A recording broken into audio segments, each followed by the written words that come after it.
I spent weeks crafting an architectural gift for them. They returned it without a word.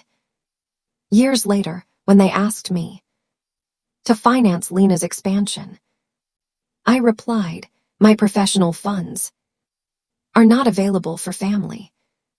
The transaction is closed. My name is Anya Petrova, and I was 26 years old when I realized my life was built on a flawed foundation. I was already an architect of both physical and emotional space. I could draft a floor plan for a high-rise office or design a minimalist home with equal precision, but my most complex project was still under construction. The life I was building for myself, 3,000 miles away from the blueprints of my childhood. I had just finished my first major professional contract, a project that was meant to be a proud symbol of my independence, but which instead delivered a hard lesson in familial expectations. I stood utterly still on the bustling sidewalk outside my Seattle apartment, the sharp December air stinging my cheeks. The damp cardboard box I held felt like a lead weight, the melting rain soaking into the brown packaging. My gaze was locked on the harsh red label, Recipient refused, return to sender. My fingers traced the edge of the unopened gift wrap nestled inside. 3 weeks of late nights, creating a custom set of architectural models for my first professional contract. Hours of intricate work, a tangible piece of my dedication, mailed home to my parents. Even love, when unreciprocated, can be returned to sender, I whispered, my voice lost to the sound of traffic. I clutched the heavy package to my chest. Growing up in our comfortable suburban Seattle home, the roles were never in doubt. My sister, Lena, was the delicate one, the sweet child who needed guidance. Anya was the capable one, the one who required nothing. Dad, Dmitri, a retired architect, and Mom, Irina, who focused entirely on the family, ensured those labels stuck. I remembered Lena's custom birthday parties and my own low-key affairs. She's always been so independent, Mom would tell anyone who asked about the difference. It wasn't praise, it was an assignment. You're fine on your own, Anya, Dad would say after any achievement, confirming not pride, but my self-sufficiency and their lack of obligation. I swallowed the familiar knot in my throat. The independence they celebrated was just a disguise for the acknowledgement I desperately craved. The pattern was clear, overgiving to earn a love that was never freely offered. I looked down at the returned models. This was my first true handcrafted offering, and they had refused it unopened. My phone buzzed. Lena's name flashed on the screen. I answered automatically. Anya, I'm so glad I caught you. Mom and Dad are taking me to Aspen. Can you send me some spending money? Not a word about my life or the returned package. In the background, I heard Mom's voice. Ask if Anya can help with the new curtains while you're at it. My tuition debt accumulated interest as I worked 3 jobs. Lena's debt-free life was entirely parent-funded. I could only say, yes, I'll send something Friday. That's what I did. That's who I was, the helper, the giver, the one who was always fine. The years blurred into a continuous cycle. Thoughtfully chosen gifts were acknowledged by a single, generic holiday card signed Love, Mom, Dad, and Lena. The hollow feeling never left. The climax of this imbalance arrived during my junior year, an emergency appendectomy, no insurance.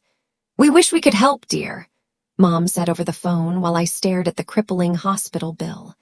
2 weeks later, Lena called, bubbling with excitement about her parent-funded European tour. The realization settled like concrete. I was a resource, not a daughter or a sister. Lena's demands and Mom's reinforcement of the family is everything hierarchy were perfectly timed, always appearing the day after my payday. You're the responsible one, Anya, Mom reminded me. We all have our roles. The $8,000 loan was the breaking point. Lena gushed about a nail salon acquisition, a solid business plan, a shared venture. I emptied my savings, hoping this shared investment would finally mend our connection. 6 months later, when I asked about repayment, Mom, Irina, slid into Lena's vacant seat and delivered the blow. There will be no repayment. They saw me as a bottomless resource. My colleague Leo noticed my distraction at work. They treat you like an ATM, not a sister, he said bluntly. A college friend suggested therapy. 3 days later, I sat across from a kind therapist. They just expect me to give and give, I confessed. The therapist asked the question that changed everything. What if you said no next time? When Lena called for another $5,000, I used my new word. I can't, I don't have it to give. The backlash was immediate. You've always been so selfish with your money, Lena hissed. Mom's guilt campaign mobilized the entire extended family. Why are you abandoning your sister? I maintained my boundary. The calls stopped, but the family rejection was a heavy emotional toll. 2 days later, an email I had feared to open offered a senior interior architect position at Marino Design Group in Miami, Florida.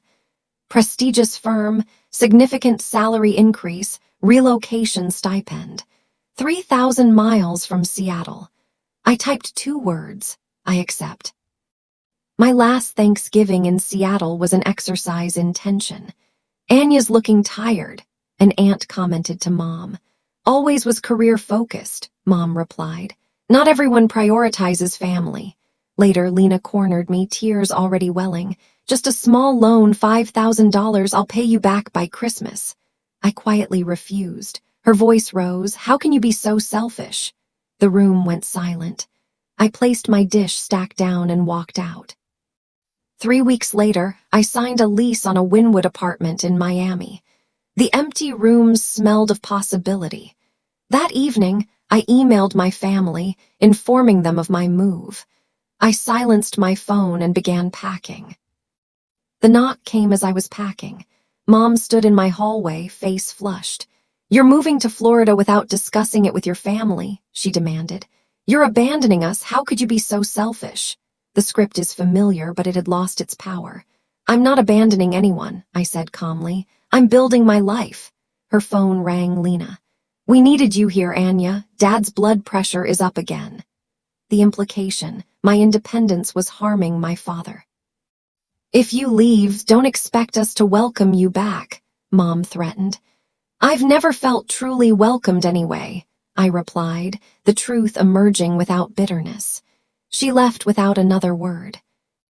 The woman who once sent models to an uncaring family now ran Casa Petrova, a design firm with a months-long wait list.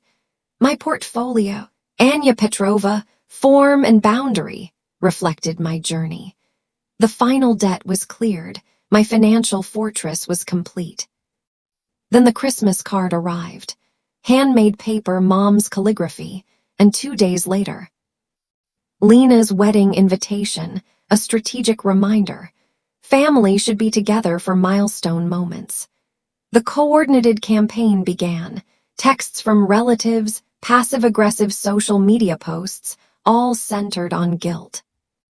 The true escalation arrived in early December. An email landed in my firm's inbox, a design request for a Colorado mountain home. The address stopped my heart, my parents' house. The client name, Lena P. Lena's name with a small alteration. I scanned the requirements, recognizing Mom's preferences woven throughout. This wasn't reconnection. It was manipulation dressed as a design consultation. I was drafting a professional refusal when my phone rang, an unknown Seattle number. Aunt Anya, this is Mila, Mommy Lena's daughter. The child was 5. Mommy said you don't like us. Is that true? I sank onto my sofa, the ethical dilemma crushing me. No, sweetheart, that's not true. Sometimes grown-ups need time apart to figure things out. After a sweet few minutes, I promised to send her a special Christmas gift. I opened my laptop and emailed Lena P., stating I do not take projects from clients using false identities. Then, I drafted an email to my entire family, attaching screenshots of the fake design inquiry and Lena's electronic signature. My message was simple. My design services are not available to family. Deception is not the foundation for reconciliation. Please respect my professional boundaries.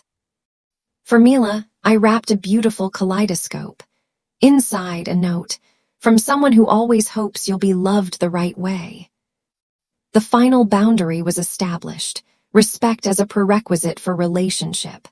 I let the angry voicemails and texts from Lena and Mom go unheeded. I was not cold. I was clear. I returned to decorating my Miami apartment, a home built on choice, talent, and strength. Tonight, my table is set for 8. Leo adjusts a centerpiece of white roses. My neighbor, Sophia, arranges her grandmother's tamales. To finding family in unexpected places, I raise my glass. And to boundaries, Sophia adds with a knowing wink. Hours later, alone, I place a simple, non-demanding holiday card from my mother on the mantel, a peaceful acknowledgement of connection without surrendering my boundaries. My phone lights up with a text from Mila. Thank you for my special gift, Aunt Anya. I pick up my journal for the year's final entry. This year, I finally have a family, one I chose myself. Silence isn't coldness. It's a boundary built by someone who once cared too much. And Christmas doesn't need a crowd. It only needs the right people.